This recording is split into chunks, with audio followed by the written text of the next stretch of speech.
A secret U.S. document once proposed staging fake terrorist attacks on American soil to justify invading Cuba. It wasn't a conspiracy theory. It was signed, reviewed, and approved by America's top generals. They called it Operation Northwoods, a Cold War plan so extreme it reads like fiction, yet every word is real. Carried out, it would have killed innocent Americans, all to ignite a war that never happened. How close did the United States come to attacking itself? And who stopped it before the world changed forever? 1962, the world was a pressure cooker. John F. Kennedy sat in the Oval Office. Fidel Castro ruled just 90 miles from Florida, and the U.S. military was obsessed with Cuba. After the Bay of Pigs disaster in 1961, America's pride was wounded. The CIA's failed invasion had left Kennedy humiliated. Cuba had survived, and the Pentagon wanted revenge. Inside the Pentagon's E-ring, the Joint Chiefs of Staff met in secret. Their chairman, General Lyman Lemnitzer, was a decorated World War II veteran. He believed the United States needed a pretext, a reason the public would accept, for war. That's how Operation Northwoods was born, not as a wild idea, but as an official proposal, drafted by the Joint Chiefs. Its objective: provoke Cuba into open conflict by any means necessary. March 13, 1962. A memo leaves the Pentagon marked Top Secret. It details multiple covert actions designed to deceive the American people. Among the proposals, stage a fake Cuban attack on the U.S. naval base at Guantanamo Bay, blow up ammunition depots, sink a U.S. ship, real or simulated, and blame Cuba. The memo even specified how to stage the deaths. Quote, "Casualty lists in U.S. newspapers would cause a helpful wave of national indignation." They planned fake funerals, mock victims, false radio transmissions to simulate distress calls. It was psychological warfare, directed at their own citizens. To sell the illusion, they even discussed creating fake Soviet aircraft, painted to look Cuban, attacking American targets. The deception was total. Its goal: absolute. This wasn't the CIA. This was the U.S. military itself. Every service branch signed off: Army, Navy, Air Force, and Marines. Lemnitzer endorsed it personally and forwarded it to Secretary of Defense Robert McNamara. The paper trail was clear. From the Justification for U.S. Military Intervention in Cuba memorandum, declassified in 1997, to the National Security Archives verification, Northwoods was authentic. It had reached the highest levels of the Pentagon. Kennedy had already distrusted the military after the Bay of Pigs. Now, his own generals were proposing false flag attacks on Americans. He rejected Northwoods outright, and within months, General Lemnitzer was reassigned to NATO.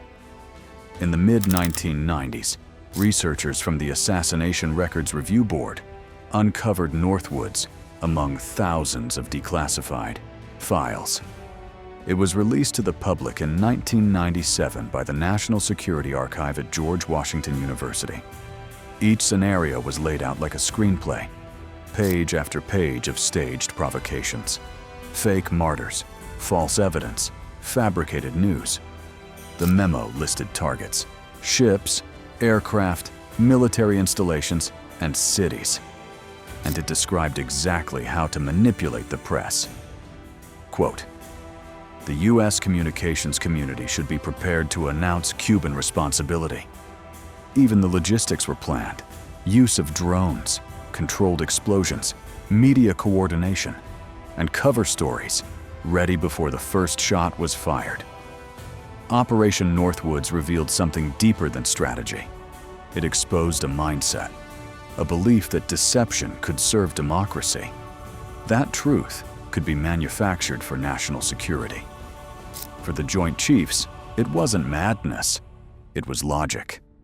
They feared that without a pretext, the public would never support war with Cuba. And if America didn't act, the Soviets would tighten their grip on the Caribbean. They called it psychological operations. Today, we call it false flag. A nation turning its weapons inward, not to destroy itself, but to manipulate belief. Yet the United States never carried it out. Kennedy refused. He ordered the plan shelved. But the mindset did not disappear. In later decades, covert deception became institutionalized under new names: psychological operations, perception management, information warfare. The tools changed. The purpose remained: the manipulation of consent. Declassified files show that the same culture of secrecy guided other operations. The Gulf of Tonkin incident in 1964, which helped escalate the Vietnam War based on faulty intelligence, and later, covert propaganda programs like Operation Mockingbird, aimed at influencing the media. Northwoods was the template, the unexecuted rehearsal for the age of manufactured reality.